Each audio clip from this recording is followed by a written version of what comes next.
Este pasado 5 de junio se cumplieron 3 siglos del nacimiento de Adam Smith, filósofo y economista escocés, un hombre que de hecho ha sido considerado como el padre de la economía moderna. Yo quiero agradecer la presencia en este programa a la distancia desde la ciudad de Londres de Eamonn Butler. Él es economista británico, fundador y director del Instituto Adam Smith del Reino Unido. Es autor de 27 libros, entre ellos Economía Austriaca, una cartilla, El fin del estado de bienestar. Tiene también libros sobre Hayek, Mises, Friedman, Adam Smith y Ayn Rand. Quiero agradecerle a Eamonn Butler la presencia en este programa. Vamos a estar conduciendo esta entrevista en inglés. Mr. Butler, thank you very much for speaking with us. Why is Adam Smith important? Why an economist that was born 3 centuries ago continues to be relevant? Because his ideas are so strong. He was really the father of economics. He turned economics into something which is recognizably modern. He talked about the mutual benefits of free trade. He talks about the benefits of specialization.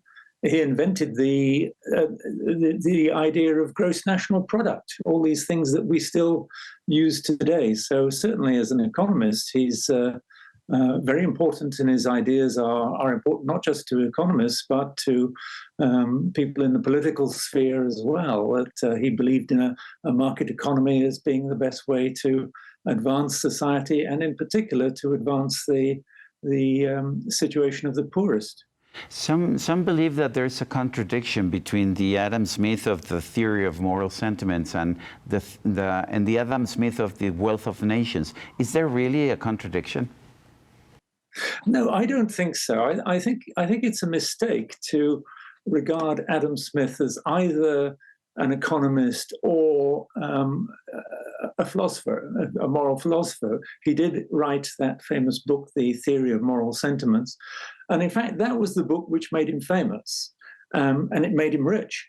And it was only years later that he published The Wealth of Nations, his big economics text. But I think what you've got to realize is that Smith was, if you like, a social psychologist. He looked at the different parts of the human mind, and he wrote about ethics, yes. He wrote about economics, and he wrote about arts and culture and the use of language, and he wrote about politics and justice. He really, I think, was trying to get to grips with what is it that makes human beings tick, and what is it that makes their society work. So I really view him as a human social psychologist rather than trying to put him into any one of these single categories. On the one hand, Smith claims that we human beings cannot be oblivious to the welfare or to the suffering of other human beings. And at the same time, he says that if we want to be best served by a carpenter, by a butcher, it's better that we actually trust the self-interest of the butcher, the carpenter, or whoever provides us with a service or a product.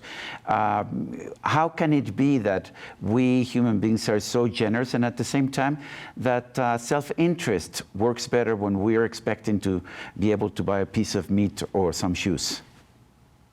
Well, according to Smith, the reason that we are nice to people is because they appreciate it, and we like to be liked by them.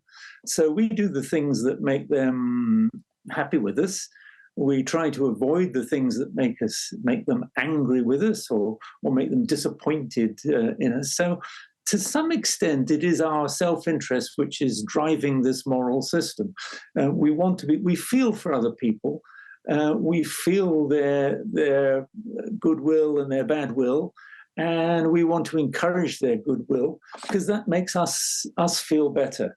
So to some extent, it's exactly the same as it is in his economic ideas that, yes, it's centered around you. It's, what is good for you? What do you want out of this, out of an exchange, for example, with a shopkeeper?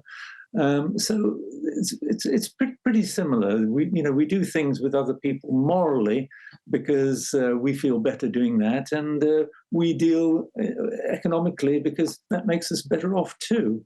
What is the invisible hand? He proposed the idea that there's an invisible hand that guides the markets. What is that? It's really, today we would talk about evolution rather than an invisible hand. His idea was that by pursuing our own interests in the marketplace, actually we create a system without intending to. We create a system which benefits us all. For example, he talks about we trade with a butcher, a brewer, and a baker. And both they and we have only our self-interests in mind. But what happens is that produces a system in which we get our dinner. I mean, you look down any high street in the world, and they're full of cafes and restaurants and bars. And those are provided by people in their own self-interest. They're not trying to create a perfect society in which we can walk out and instantly get our dinner. But that's what the system produces.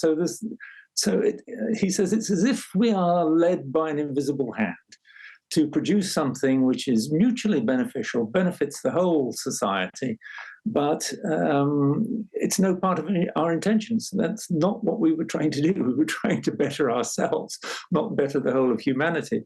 So today we would say, well, that's an evolutionary system that we behave in ways that actually benefit the entire society. But Smith, of course, was writing 100 years before Darwin, so he didn't have evolutionary theory to help him. Mm-hmm. Some philosophers and politicians and economists claim that the market system that was described by Adam Smith is basically unjust, and that it isn't just because it actually has consequences that lead to a society or a system of inequalities.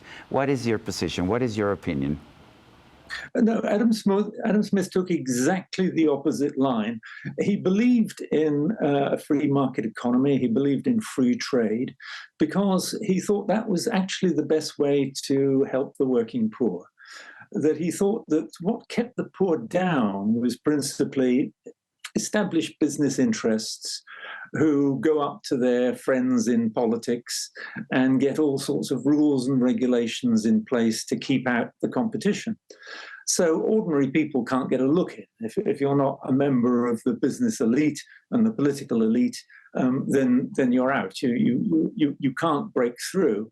And so his view was that you should keep taxes to a minimum, you should keep regulation to a minimum, you should not allow businesses to use their political friends in order to keep out the competition. And then ordinary people are better able to use their own talents, to apply themselves in the best interests of themselves and their families, and perhaps build businesses, get work, build businesses, and expand prosperity generally. So he thought that markets benefit the poor more than anybody else. Can self-interest actually lead to a better society? Yes, well, according to Smith, it does. That because we found ways of, if you like, capturing self-interest and making it work to our benefit. We work in the marketplace. We buy and sell things, and that is a way in which we can cooperate with each other. I go out and I buy things. The shopkeeper benefits, but so do I. So we're collaborating with each other, cooperating with each other. Yes, there's a sort of competition. The shopkeeper wants the highest price and I want the lowest price. So there is that tension, but at the same time, we don't come to blows about it. We don't call in an army and go to war about it. And it's exactly the same with commerce domestically, and it's exactly the same with international trade, that the more we trade with each other, the less we're likely to go to war. It produces trade, produces a harmonious society, a cooperative society, and a peaceful society. What should the role of government be in this society, in this economy? Should it be a role of intervention? Should it be a laissez-faire attitude? What, according to Adam Smith, should the government's role be? Well, his first priorities for the government are defense and justice, to protect us from enemies abroad, but also to protect us from thieves and enemies at home. So those are the main things that he sees government as being there for. And those are actually quite large operations. So, this is not a cheap option. The government has to have a certain size. But he says that after that, what the government should be doing is to try to keep markets open, to try to provide some of the infrastructure which is necessary for people to collaborate in the marketplace, to make sure that there are rules on competition so that competition isn't closed off by particular interests who don't want it.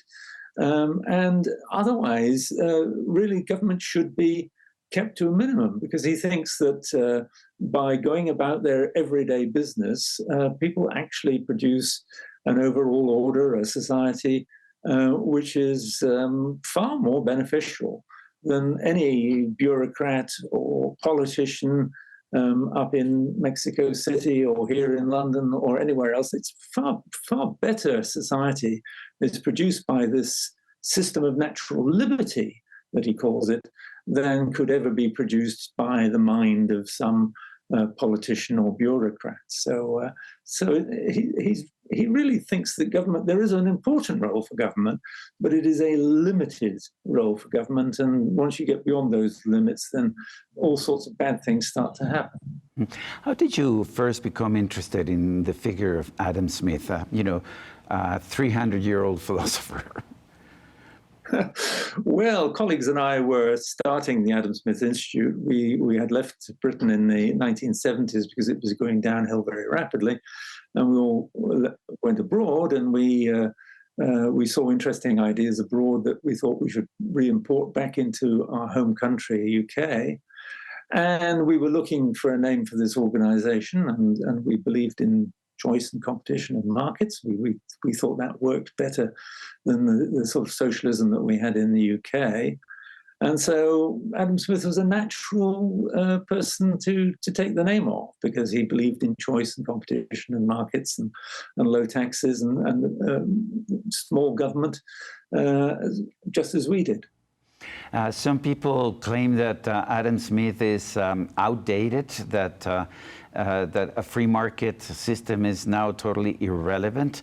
What would you say to them? No, I think if you look around the world, what we had since the 1920s, really, 70 years of socialism and indeed communism in many areas. And did it improve the lot of the world's poorest? Not really. For most of my life, roughly 4/5 of the world's population have lived in dollar-a-day poverty. What made the difference was, after the Berlin Wall fell and various other reforms in the 1990s, countries like India and China and various others in East Asia, for example, and Eastern Europe, came into the world trading system.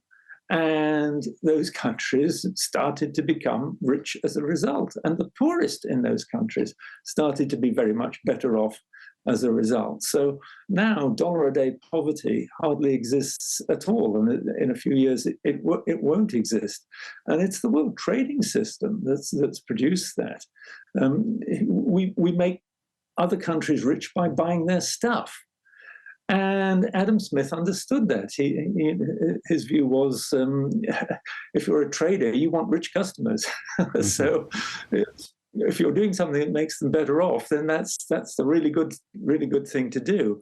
And so that's a very important point from Adam Smith, and it's not remotely out of date. Indeed, it's the latest thing. Well, Mr. Eamonn Butler, a British economist, founder and CEO of the Adam Smith Institute of the United Kingdom, thank you very much for this conversation. Thank you for having me. Gracias. Y a usted, amigo, que al vernos y escucharnos hace posible este programa, se lo agradezco también. Esto es todo por hoy, pero no se lo olvide. Nos vemos la próxima.